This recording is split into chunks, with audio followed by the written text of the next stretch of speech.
Well, it's been okay. Excellent. All right.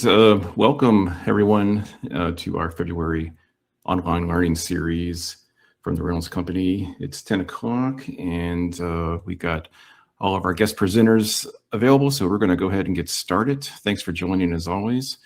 Today we will do a kind of a good overview of the latest in the design and configuration software.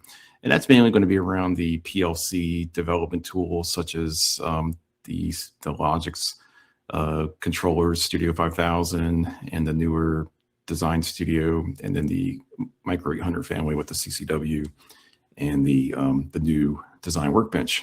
That's kind of our guide for today. I'll give you the agenda here in just a minute. As we typically do, we introduce what's coming up for the rest of the year. And so last month was our automation update, kind of the big overview. We do have that session recorded and available on YouTube if you want to go back and watch that, or if you missed that session. And then looking forward to next month, we will look at panel design and around sensors and IO optimization. And then going throughout the rest of the year with various updates on all the kind of the latest and greatest from Rockwell and our vendors, wrapping up in October, where we kind of look at to Automation Fair, which is always in November. So reynoldsonline.com, go to the training and events page, and you will find all of these events as well as our other workshops and things happening to register. Also, we mentioned this last month, and if you are joining us just this time, we are going to do our second annual Power and Process Technology Conference. This will be next month in March, so almost a month away, a little bit more than a month away. So March 24th and March 25th, Tuesday and Wednesday. Last year we did this. It was a single day event where we kind of combined technical sessions and hands-on labs into one day. This year we decided to kind of break that into two separate days. So Tuesday, March 24th, will be our technical sessions, kind of multiple tracks running all day long with a happy hour afterwards around 4. And then on Wednesday will be hands-on labs. So registration for this event is open and it is free to attend. Certain sessions will have limited seating, so definitely suggest that if you're interested to consider registering soon, just to make sure you get a spot, such as the hands-on labs. We just have limited number of resources available. So be sure to register soon if you want to attend and get in those sessions. The event will be same place we held it last year if you happen to go. It's the Anderson Hauser PTU Process Training Unit at the Houston campus, which is on Kirby Drive. So great facility. You can take a tour of the PTU, and they have nice facility for doing all these technical sessions and hands-on training. So please consider joining us again this year, or if you didn't go last year, come and check it out. Okay, so today, and that event is also on the training and events page, on our website as well. So if you want to get information on that, go to the reynoldsonline.com or reach out to your local specialists or account managers for more information. So here's our agenda for today. We're going to start with the Micro 800 family, the Kinetic Components Workbench, and the new Design Workbench. Then we'll switch into the Logix controllers with Studio 5000. And then the new version 38 update. We'll get FactoryTalk Logix Echo version 4 release, and then the FactoryTalk Design Studio, which is kind of a newer thing that's emerging for our Logix controllers as well. And then we'll wrap it up with a little look at the legacy update for some of our older software that we have out there. Okay, so our guest presenters today, first myself, Wayne Welk, Automation Specialist with the Reynolds Company. Joining me today will be Eric Burbidge, David Newt, both with the Reynolds Company, Graylin Jimenez with Rockwell Automation, and Mike Masterson with the Reynolds Company to to wrap us up with the legacy discussion. So let's look into CCW version 23 here. Like we said, first we'll start with the Micro 800 family. And CCW, so version 23 came out late last year, probably September timeframe or so, prior to Automation Fair. So version 23 has been out for a few months. And just as a refresher, if you're not that familiar with the Connected Components Workbench software, the CCW is kind of offered in two different editions, Standard and Developer. Standard edition is completely free, unlicensed to use. The Developer edition does have a license, which can be either perpetual or subscription based on your preferences there. So the main difference is the Standard edition will do all of the development that you need to create projects for the Micro 800, as well as some of the other component products like the PowerFlex drives, for configuring PowerFlex drives. But what developer brings, what the Developer edition brings to you is the ability to do run mode change, which of course is probably significant to a lot of our users. You can create user-defined function blocks, or the UDFB as called in CCW, and as well as user-defined data types. And you can create custom SPI lists. So you can just kind of create some little watch lists of variables and kind of pull that up, and just for troubleshooting, to look at variables in the controllers. The other kind of significant piece of developer is the intellectual property. So there's the ability to put passwords with the Developer edition. Other than that, you have all the languages you need to develop. You have all the ability to create all the logic you need in either ladder logic, structured text, or function block in Standard and Developer edition. Micro 800, well, I should say the Micro 800 simulator, a little difference. The Standard edition will give you a 10-minute run time, and then the Developer edition gives you 24 hours on the simulator. So there is a Micro 800 simulator in CCW that you can drop your code in that simulator, test your logic. So again, the free version the simulator run for 10 minutes. You basically have to stop it, restart it. Developer gives you full 24 hours of running that simulator.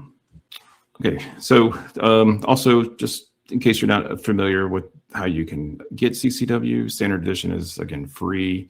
You can download it right off of the PCDC site without having to type in any kind of serial number or product key. Developer Edition will, of course, require a serial number and product key to get past the paywall to download that version. All right, so what's new in version 23? The main new item is the support for the Micro 820E variant. So just if you're familiar with the Micro 800 family, the Micro 800, the Micro 850, and the Micro 870 controllers, got that enhanced Ethernet capability, or the E variant in the catalog number. There's an E in there, and the original Micro 850s and 870s have been discontinued. So the E version is the only version available. Well, the Micro 820 just got that new E variant as well. So the original Micro 820 now is becoming discontinued, and the L20E, which is the enhanced Ethernet version, is now the new version, and the version 23 supports that 820E. Also, some expanded communication capability. So originally the PC cubed was, I think, only in the 870 family. Now it's in the 850, in the 850E versions. Enhanced security, which I'll show you that here in another slide. It's just the ability to create longer passwords, and then some trending capabilities with PowerFlex drives. So I'll show that a little better coming up here. So again, this is showing the 820E or the L, so the new catalog number is the 2080-L20E. So again, in the enhanced Ethernet, it also has a USB-C port on it. So you could do Ethernet IP class 1 implicit messaging support with that E version. The other kind of big change is the remote LCD display that was originally only supported with the 820 model. Now works with the 850s and 870s as well, here with version 23. So the PC cubed, again, that was something that came about, in some more recent releases for the E controller, like a version, going back to version 21 or 22 perhaps, but that was only for the 870E. Now that support comes in the 850E, so it just helps you further bridge into your older legacy equipment with the modern micro 850 and 70 controllers. Also, kind of hiding at the bottom there, underneath the little two graphics, is IP6 support for Modbus TCP with the micro 850 and 870 controllers now. So enhancing that capability as well. So mentioned the security enhancement. So basically what that brings is the ability to now do 8 to 64 character in length password support for the controllers or for the various program organization units or POUs. That's just a fancy way of basically saying that the programs that are created inside of the micro 800 controller, you can create multiple programs in the project inside of the inside the program or project of the micro 800 controller you're working with. Again, that's a developer edition feature. And then the other one is trending. So trending came about in one of the a release or two ago, where you could trend micro 800 tags live. There's a little trend tab there underneath the project organizer. So you get to create your own custom trends and watch points change, real time. Now you'll be able to do that with the PowerFlex drives as well. So you can, kind of throw up some drive parameters as well as micro 800 tags and kind of watch how those play out for troubleshooting purposes. And the additional resources. So I think these slides might be available as a resource to all the attendees to download. If not, we'll have it available on our webpage afterwards. But all of these resources listed are hyperlinks to bring you right to the various users manuals and other documentation available to you to help you get started. Okay, so we'll switch into Design Workbench. FT is just our shorthand for FactoryTalk. So FactoryTalk Design Workbench version 1.0. So we got CCW, and we just put a new release out there, version 23. So CCW is, of course, not going away anytime soon, but Rockwell is working to developing a more modern approach to the the micro 800 controllers, and that's what is this Design Workbench. This initial release of Design Workbench is all about. So it's going to bring a little more modern capability and look and feel to the software. It'll be bring some enhanced performance characteristics, and it'll allow for multi-device design and operation and maintenance of multiple controllers at once. So by essentially bringing having the ability to have concurrent sessions of Design Workbench open on your machine at the same time and can connect to different controllers simultaneously and work with those controllers. So first is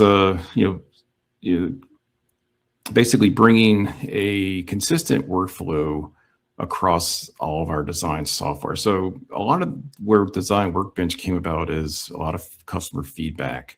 Rockwell has has done a lot of voice of the customer sessions, at various events and surveys, and they do listen to that, and they have taken those comments about CCW and tried to bring that into this newer package, the Design Workbench. So essentially, you're going to see Design Workbench look and feel very much more like a Logix, like Studio 5000 type of environment. So the organizer view there on the left, that will mimic the way how the Studio 5000 Logix projects look, where you'll have your kind of things organized in a very similar manner in that project organizer section. You'll have your instruction toolbox will mimic the same look and feel as Studio 5000 looks now. So you can kind of find your instructions there on the right, and the naming of all those instructions will be consistent with how it is in Studio 5000 as well. So the same little mnemonics will be used here in Design Workbench. And the look of the ladder there in the middle in the central workspace, the look and feel of the ladder structure will be very similar to what the Logix 5000 or Logix and Studio 5000 ladder looks like. So kind of showing that, a little better here side by side, looking at FactoryTalk Workbench, on the left and Studio 5000 on the right, just to see how that structure between the project organizer and the controller organizer kind of look similar. So again, Studio 5000 and Design Workbench, they're not going to be the same software. They're not going to merge at any point in the foreseeable future. So, but just the idea of trying to make these two packages look more consistent with each other. So if you are a heavy Logix user, moving to the Micro 800 won't look quite as foreign as it does now in the CCW software. You'll have the same ability to do ladder, structured text, and function block. Some of the improvements here will be guided coding support. So you'll get some little contextual help pop-ups inside of especially inside of the structured text, to help you kind of pick the right, little instructions and code. You'll have that consistent programming workflow using the same shortcuts. You'll have a unified instruction design. So again, the mnemonics of the instructions will be the same between Logix and Micro 800. You'll actually get some better error feedback or clear error feedback on the instruction level if there are some issues in your code, syntax issues. And then you'll actually have the rung wrapping now as well. So again, to make that just easier to view the rungs for easier troubleshooting as well. Some other troubleshooting, again, the contextual error assistance with a tooltip and faster debugging. You'll get the inline runtime values, especially in the structured text there. So you can actually see live what's happening in the code if you're connected to the controller.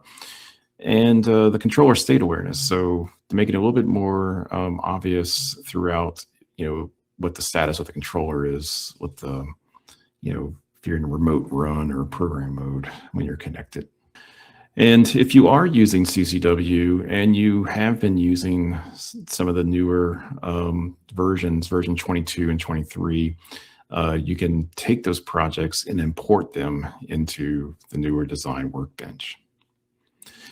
Now, didn't mention that, but Design Workbench will only work with the newer variants of the Micro 800. Those are the E version controllers.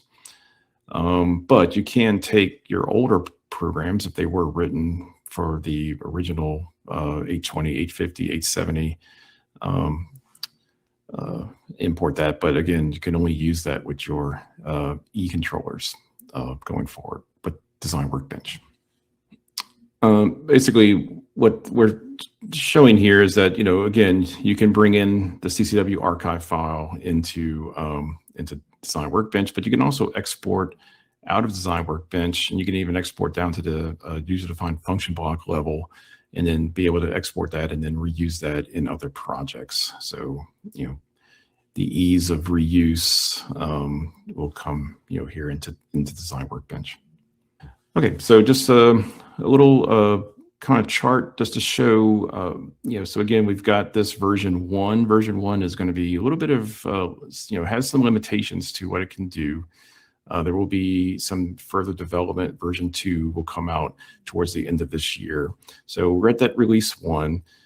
Essentially, again, it is free. So I should say that this is free to download, and there is no plan to have a developer edition at the moment. So Design Workbench will intend it to stay free and unlicensed. You can, again, works with the Micro 800 E controllers. So that's the 820E, 50E, and the 870E. The only exception is it will work with the 810. So the Micro 810, which is the little small kind of relay replacer, programmable relay. You can, so in this release 1, you can do user-defined function blocks. You cannot do run mode changes yet. You can do user-defined data types. Can't do spy lists yet. Intellectual property protection, only on the controller level. We'll have the ability to do down to the program level in version 2. And the simulator is not included in version 1. Neither is trending. That will come in version 2. So, version 1's kind of out there, but definitely available for you to try, download and use and work with. But most of the capability will start to come later this year. And as a comparison, you can kind of see how Design Workbench stacks up against CCW, both standard and developer edition in this chart. So the other piece of it is, if you're familiar with with CCW, if use CCW, it works with the PowerFlex drives and the soft starts and other, kind of products like the E200s and the PanaView 800. So Design Workbench will get those capabilities to configure those products here in that version 2, and perhaps in the next release beyond that, version 3. PowerFlex drives will come in version 2, and then things like the E200 and the Guard Master will come in that version 3 a little bit later down the road. What will not transfer into Design Workbench is the PanaView 800. So if you are kind of using the PanaView 800 today with your Micro 800s, that will remain in CCW. So no plan to bring that into Design Workbench. Okay, last slide for me, and that's going to be just some of the resources again. So there are some like the ebook and getting results guide. So again, these links will be dynamic in the document, in the copy of the slides. So if you want to learn more about Design Workbench, here are some places to get started. And with that, I'm going to turn it over to Eric to talk about Studio 5000. My name is Eric Burbage. I'm an automation specialist out of the Dallas-Fort Worth area. And let's get into version 38. Version 38 was released just before Automation Fair last year. I believe it was like September-ish or something like that last year as well. Like the Connected Components Workbench. I'm going to steal a little bit of the thunder from later in this presentation, but this slide basically shows that there are going to be multiple software design tools that you can implement for your control logics and compact logics going forward. We'll start with the Studio 5000 Logix Designer. That's what everybody's pretty much familiar with. It's a premier integration, tool for hardware and software It's multidisciplinary, has multiple coding environments, function blocks, structured text, ladder. It covers a large variety of I/O, both third-party and Rockwell. Has seamless integration. Obviously, safety configurations. You can design and test motion. Leverage pre-configured custom libraries. And then you can perform your test in environments like Echo and other simulators. The new boy on the block is Design Studio. And now before we get into all this, we kind of have to remember, well, some of us can remember when Logix first came out. Logix first came out with the PLC, and it was competing against the PLC 5 and the SLC 500. And basically the only thing people could do in that software was ladder logic. So there wasn't a really high bar to jump over when ControlLogix first released. They only had to do ladder logic. Today, and so when ladder logic, when Studio 5000 was developed, they went one step at a time. First they did ladder, then they did structured text, then they did function block, and so on and so forth. So over the years, which has been close to 30 years, Logix has been developed. Design Studio is the next generation. And keep in mind that they have to start from ground zero as well. So the bar is no longer just ladder logic. The bar is you're competing against Studio 5000, or you're comparing it to Studio 5000, which has been around for, like I said, nearly 30 years and been developed. So keep that in mind when you start looking into Design Studio. I encourage you looking into Design Studio because it is going to be the future. What is Design Studio? Well, it's a cloud-based software. Things that this thing is capable of doing right now, there's some things that it's better than Studio 5000. So it enables, there's a new software stack. It's nothing like Studio 5000. It's language model based, and we'll get to the reason why that is in a minute. You can put multiple controllers, multiple firmware versions, all in the same project. So when you start your project in Studio 5000, you can only have one controller. Say I have 3 or 4 different machines that make up cells that make up one machine. I could have 3 or 4 different processors, and in ControlLogix Studio 5000, I'd have to have 3 unique programs. In Design Studio, I don't. I have one project, and I could put 3 processors in it. There's a streamlined workflow for building and deploying projects. The reason why it is based, or the software stack is built the way it is for the generative AI component. You need the language model based background in order to use the AI to help out. The AI can generate code. It can generate code from tools. It can generate code from standard libraries. It can generate code by you typing in what you want it to do. It can give you an explanation of what code does, and it can also document your code, which is really a powerful tool. It has multi-user collaboration, so Studio 5000 does and doesn't. You can have multiple people working on the project at the same time, but it's really hard. There's no real, I guess, way to track the edits and stuff like that. It's very manual driven. Here, you have version control that's already built in, and the owner of the software can decide what changes can be added or what changes don't need or aren't going to be added. So it's kind of a powerful tool.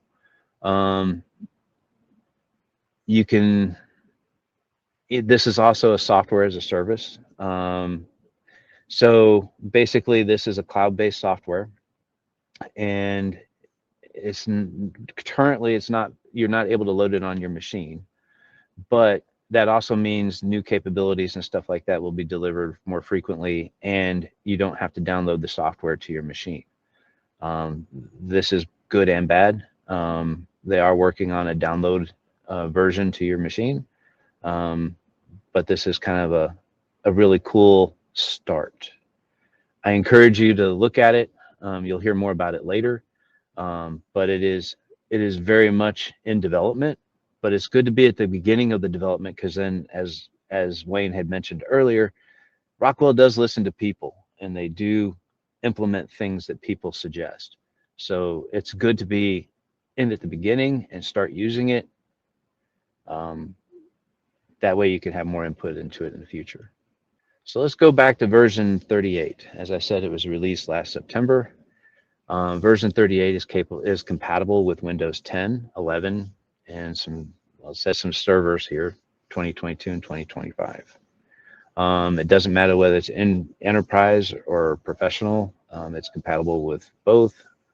So I wanted to cover a few things on this slide. I know a lot of people that are listening may or may not have gone to 36, 37, and 38, but I just kind of wanted to highlight some of the differences as we go through. So version 36 introduced the 5032 new IO link block. It introduced the L85 safety processor as a standard selection or selectable component, and the iTrack. It also opened the door to some OPCUA at the controller level. It gave us safety signatures not only at the controller level, but also down at the lower program and task levels, lower element levels. It also introduced some new safety ladder logic instructions. It also allowed us to start, for the ease of use part of it, we can select multiple things, say in an IO tree, and copy it from one program to another program. The biggest thing that 36 has started doing, in my opinion, is it started what they call harmonizing instruction names to better meet with the IEC standards. So stuff like your move block, your less than equal block, some of those instructions that people have been used to for years have changed names. And if you're a person who programs by typing in the rung, you'll notice that right away when you go to version 36. Sorry, folks, it's not going back. There'll probably be some more changes in the future, as there's some changes in version 38. Version 37 is a step change in a different way. There was no new hardware support added. It did add some Logix SIS support capabilities. The big change that happened in 37 was the layout has changed. As you saw in Wayne's view up there at the top with the FactoryTalk Design Studio or FactoryTalk Design Workbench, the layout, the tools layout and everything has changed to match that.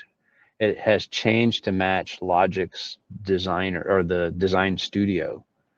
So now all three platforms look the same. So that was the big change in 37. Now in version 38, we have the introduction of the L9 processor that came out, launched last, again, September, right in time for the automation fair. Some of the new capabilities with it, we're going to talk about a little bit. Now, I've not personally used it, but the enhanced AML support with ePlan. The big thing here is safety signatures can now be generated in runtime. So if you're doing a lot of commissioning and stuff like that, getting your safety circuits, your safety programs and stuff all ready to go, you don't have to go into program mode, particularly like if you have a process that can't stop once you started it. You can now generate your safety signature in run mode, which is a big improvement. They've introduced a new timer data type, again, to kind of go along with the IEC standards.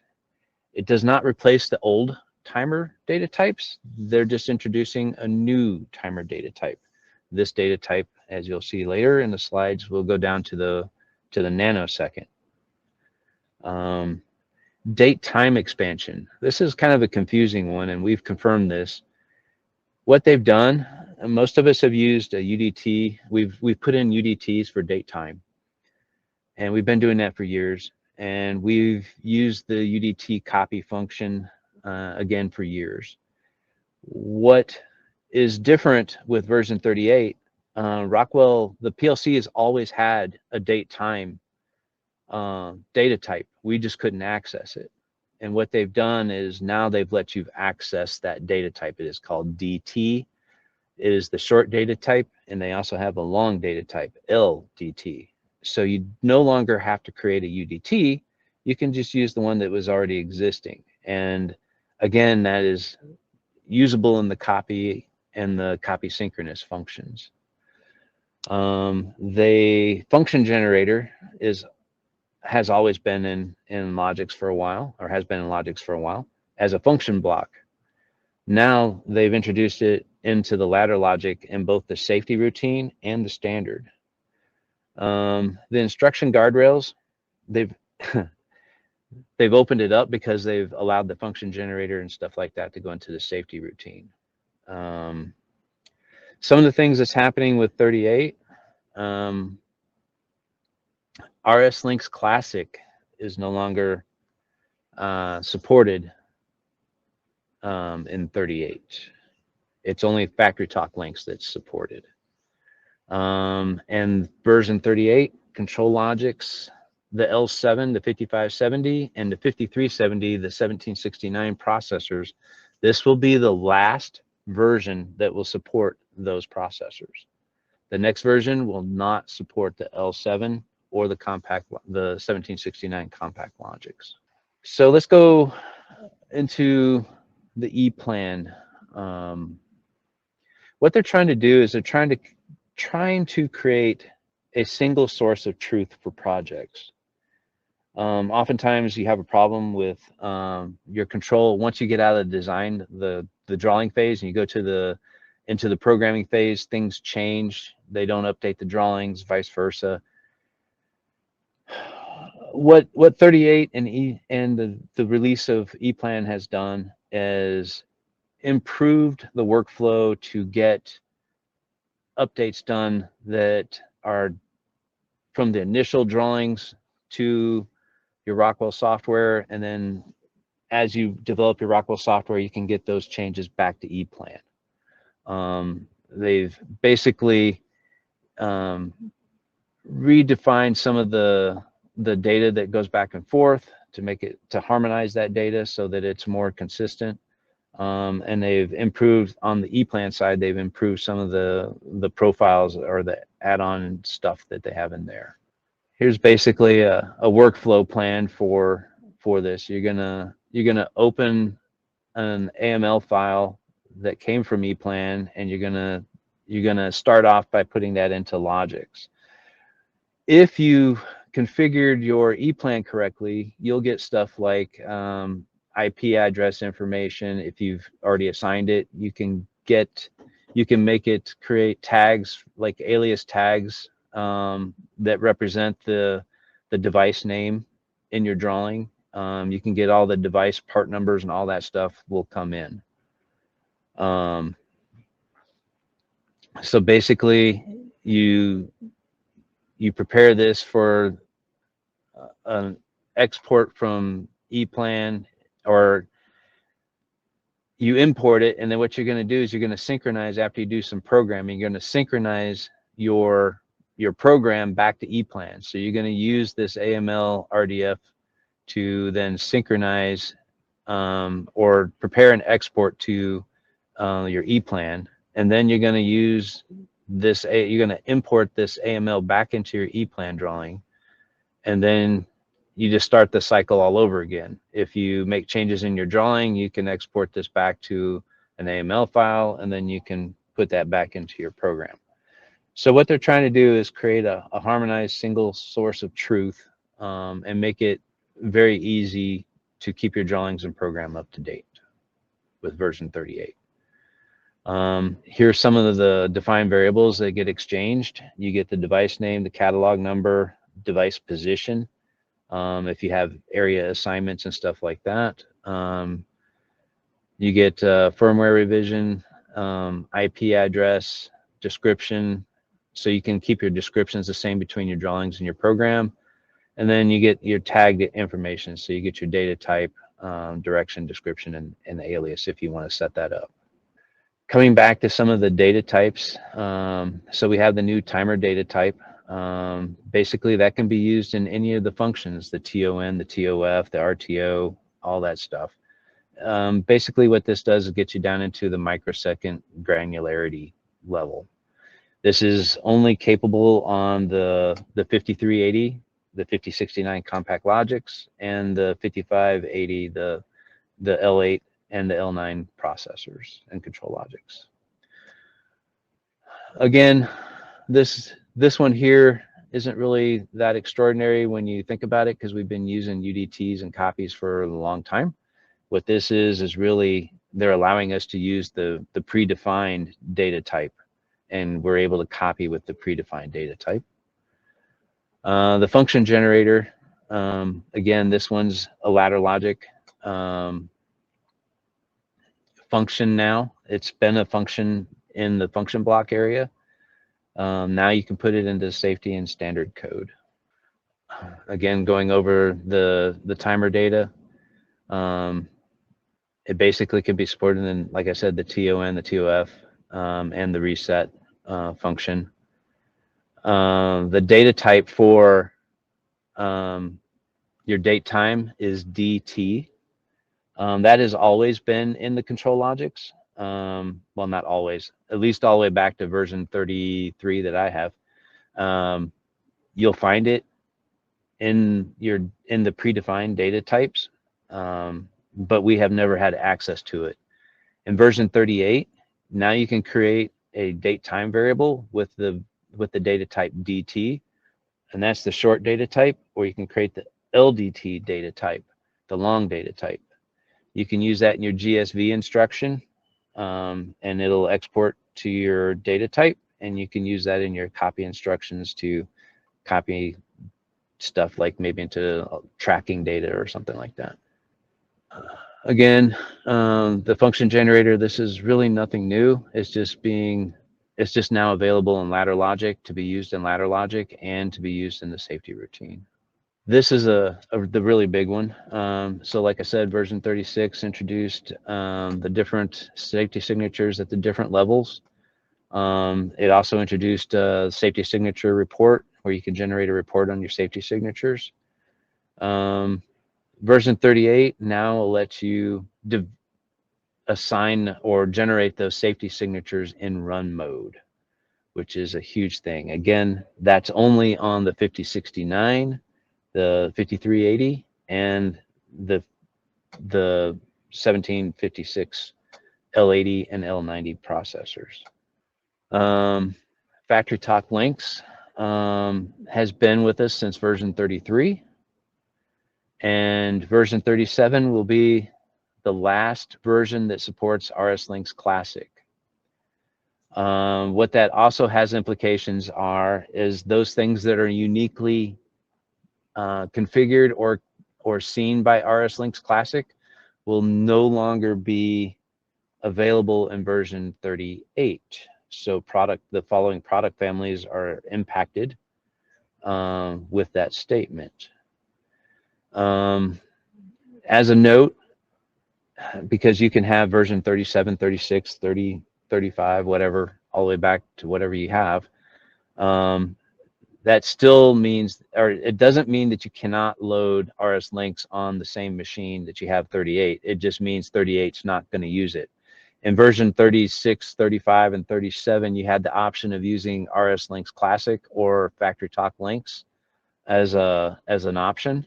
Now you don't. It's just FactoryTalk Links. So version 38 will be the last version that supports the 5370 and the 5570 controllers. Version 39, when it comes out, will no longer support these controllers. As Wayne pointed out, here's some links and stuff like that to get some more information. And with that, I'm done. All right. Thanks a lot, Eric. That was a lot of good information about Studio 5000. I'm going to my name is David Newt, and I'm going to continue the conversation. Talk about a complementary product, I would say, to Studio 5000, which is FactoryTalk Logix Echo, and so or Echo for short, what we call it generally. I think most everyone by now is at least familiar with Echo. It's been out for a while. Rockwell is now on version 4, is the latest version. Echo was Echo initially supports version 33 of hardware, L8 controllers, and now Compact Logix 5380, as well as Guard Logix and Compact Guard Logix 5380. So we've started this with version 33, and now we're up to 38. We'll talk a little bit about what's new with 38, but in case anyone is not familiar with this, I want to give a little bit of background on Echo.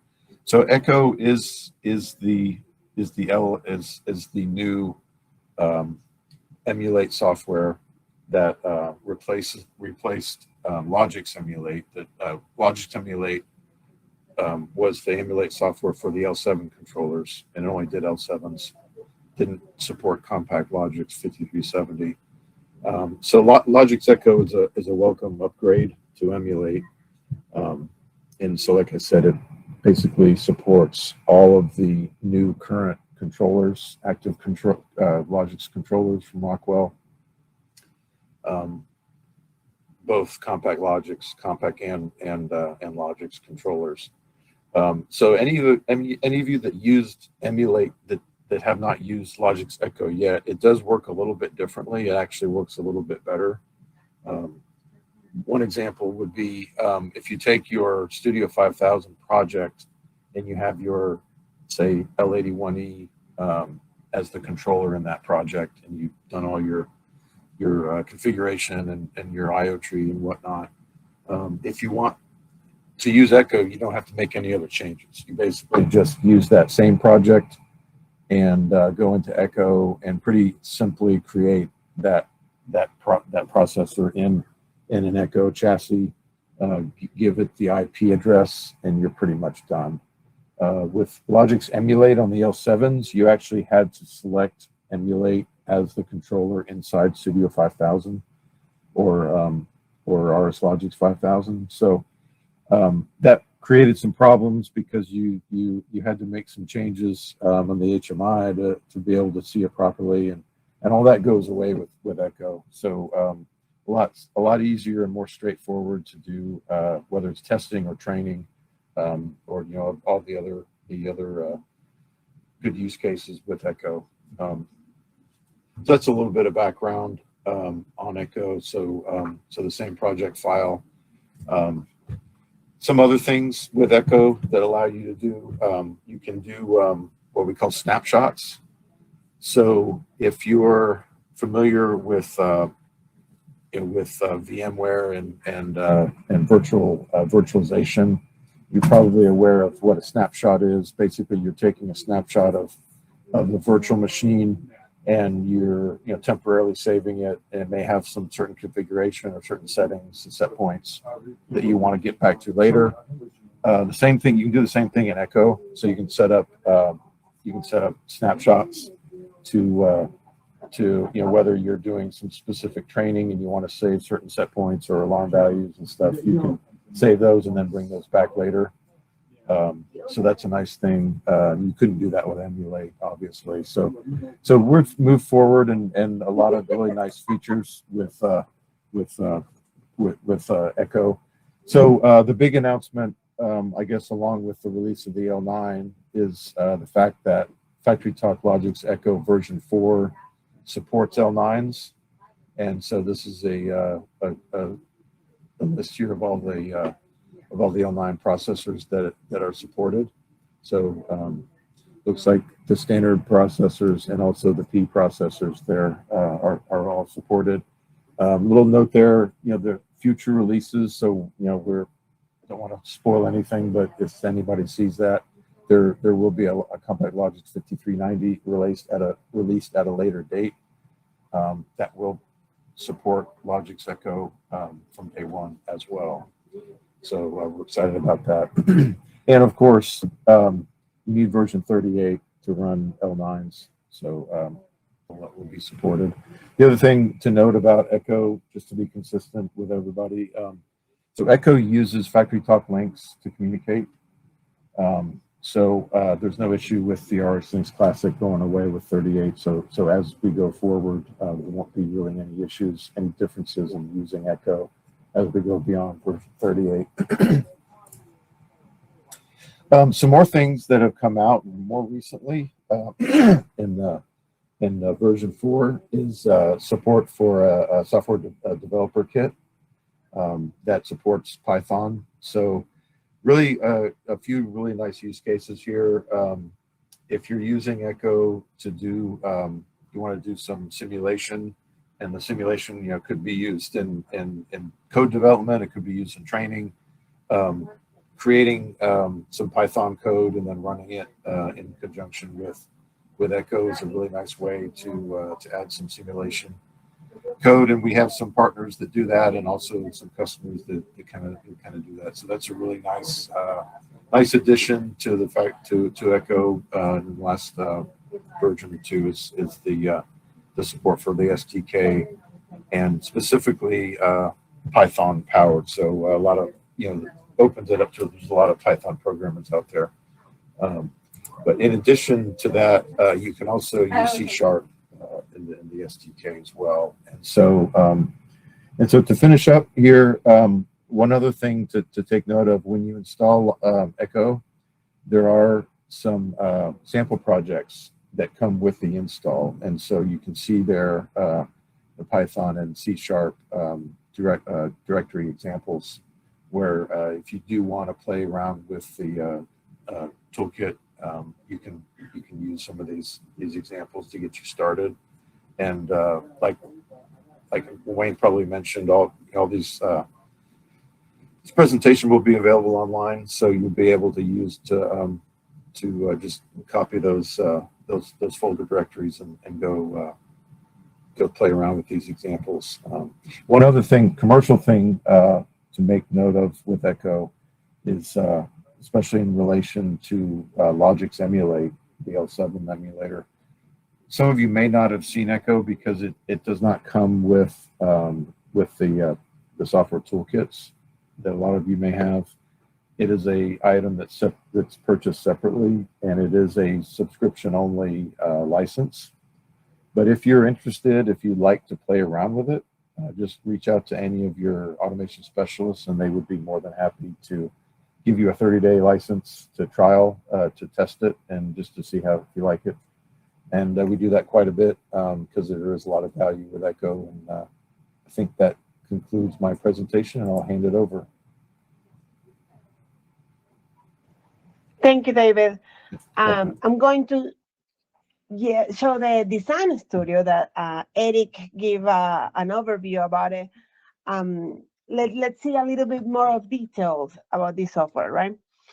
So let me show you a little bit of the features first, and then I want to deep dive on what Eric said about when you should use Design Studio versus Studio 5000 Logix Designer, right? So the Design Studio is a cloud-based. It lives on our FactoryTalk hub that is on the web, and it's a new modern, like using like the latest technology, software as a service. The Rockwell is innovating in this feature. It has a copilot part that have generative AI for like checking logic and giving you ideas like depending of the prompt that you give. It allows you to be multi-user with an integrated version control that is really good, that it can go to who did X change, and it can be collaborative between different projects. And we did this multi-user as well. In the same project, you can have multiple logic controllers, right? So each user can be working on different parts, and that is all integrated on the same project. That's something that right now Studio 5000, it's complicated to manage different controllers. You need to have different um, ACDs files for that, and then integrate them on a full architecture. Needs to be a more hands-on for each of the engineers. This tool allow you to do more control environment for that project. Features that you will see on the design studio, right? Like we talk about, like being like it's integrated on the FactoryTalk hub. It doesn't require patching or updating. It updates automatically every time that Rockwell does an input with that. That is good and bad, right? That's one of the things that defines if you can use the Design Studio or Studio 5000, because living on this hub, Rockwell will update the latest version. For example, we will talk about what is right now. Today we have the 2.3. On February 28th, we will have the 2.4. And it's added features that fixing bugs that are automatically going to be on your project, and that allows you to continue to always have the latest of the software needed, right? You don't need to download anything. It's browser based, it's web based. You just need to connect to the cloud and have that. And you can use remote access to download any controller for control Logix, or maybe a Logix Echo from anywhere, right? You don't need to have the software installed on your computer. There will be an option in the future where you can have that, but right now the offering is browser based. And as Eric said, well, starting is like programming, text based. There is some basic functions yet, but it's quickly developing. So when to use Studio 5000 versus Design Studio? So Studio 5000 is not going anywhere, right? It's our on-prem solution, and it's been for a long time, and it will continue being the full set, and being continued investment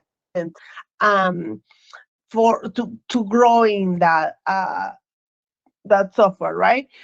But the Design Studio is for those users that wanted to request a software as a service. Like they saw the need on this market, so they requested to know, well, see, this is our offering for that. After COVID, the last 5 years, that has been an increment on remote access and on remote deployment. And this is the offering that we have to serve on that. And that frequent iteration of changes, right? The AI is really good replicating things. I was explaining that there is, if you have a logic that have multiple alarms, and you need to replicate those, and you can ask the AI to generate those. It is very useful for many of these collaboration, like frequent iteration type of services. So delivers things on the cloud-based on-premises solution. These are like two offerings, right? Like just filling a gap that was there on the studio. And we talk about the versions. We talk about the version that they being updated automatically. So right now we have the 2.3 on the system, so that it did have the Copilot. The AI is based on Copilot, and it had a support of the L9 version 38. Now in February 28th, it's going to be updated to 2.04, and it's going to have some machine safety capabilities, right? So the guard logics, for example, that have e-stop, like safety mats, pull cords, all those objects that exist right now for guard logics. So it supports the compact guard logics and the guard logics for L8, the safety for L9, the enablement because the L9 is safe out of the box, and some other IO.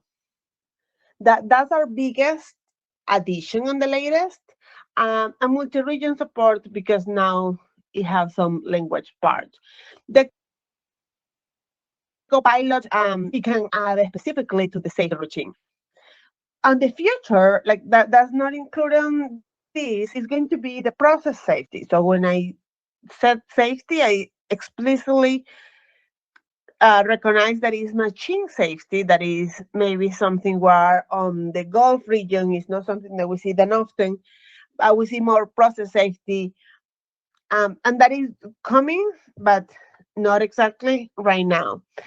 Not in this 2.04 to make sure of that. And the online editing, right? Because right now, being on the cloud, you do the remote changes and then download to a project, but you cannot see it online on a project to change it. That is coming as well. And this is where if we try to get into this train right now, we can see the gaps and send the feedback to see how we can influence that business unit development. The latest, the one that is right now, it already include before the end of February update, they already include the L9 and the 38 firmware, some IntelliCenter items as well. And the Copilot that is worth saying. The part that with the L9 is that we wanted for you to see the standard controller, like the latest controller, program something on Design Studio, go from remote access and download on the L9. That is great. And one part that we wanted to highlight here is that when customer purchases, reading this part, the Design Studio core entitlement, it will come with a 5,000 professional studio subscription. So it's worth to buy that one. You will have the on-prem license to test it, check it out, like see that if you can have any feedback and learn about how to use the remote access as well. So whenever it's ready for your industry, is fully ready for your industry, you're already ahead. And as I said, the support with the L9 is not for the P controllers, for the P specific applications, right? All those Plan PX objects and applications are not supported on Design Studio. They will be coming on future developments. What the part of safety that is supported today for SIL 2 are specific for those dual input safety nets that needs to be for guard doors, e-stops, and that. But for sure, you can use the Logix Echo that David previously said, right? If you want more information, you can have it on this trial that is being offered on the system, like 90 days for you to check it, right? Like remember that includes 5,000 Pro Edition. You can see the basic part and the core. You have a basic AI Copilot, and you can see the core that have the online monitoring and the deployed to devices for 90 days. So scan the QR code, check it out, and let us know any feedback that you can have. The next is going to be for Mike. Thanks, Gray. Sorry about that. I have the shortest of topics, but the saddest of topics. We're officially at 12/31/25 said goodbye to RS Logix 5. The product has been out since 1992, and it has, the slide says, it supported over 50 operating systems, originally delivered on floppy disk. And just give you a little context, I want to give you some other high-end products that were released in 1992. The Motorola 3200 cellular phone. It was one of the first phones to break the 2-pound barrier, and could actually had talk time of 30 minutes an hour. Crystal Pepsi was released. The Sonic Air toothbrush. KFC released popcorn chicken. Windows 3.1 came out. And more importantly, at that time, I actually had hair on my head. So things have changed. We are saying goodbye to RS Logix 5. Now, while it has been discontinued, it still can be put into support with a legacy toolkit as long as you own the software. So just want to let you know, as specialists, we are limited on what we can help because we do not have licenses of 5 to be able to share with people. So I guess the main takeaway is this: any of your RS Logix 5 projects can still be supported. There is Rockwell service people. We also have our service integrators that we work with, partners that all have the software. So when you do have an issue with your PLC 5, RS Logix 5, still feel free to reach out to us and we'll help you to the best of our ability. And more importantly, get with your local specialist and let us help you migrate your solution. We're all pretty proficient at it and having seen it many times. And with that, I would like to, I guess, end the presentation. I'd like to say thank you for coming out today. Yes, thank you, Mike. Thanks, everyone. We went a little over time, but some really good content. I want to just put on the screen another QR code, but this one will be for just a little post survey, which I think might actually just happen when you leave as well. There was a question about, I guess, Design Studio requiring remote access, or would there be another, could you use another remote access solution to, I guess, get to the controller? I assume that question was around Design Studio. Yes. Yep. I'm going to follow up on that.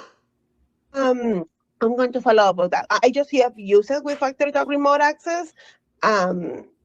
Yeah, I think today is definitely a different one, but I'm going to double check.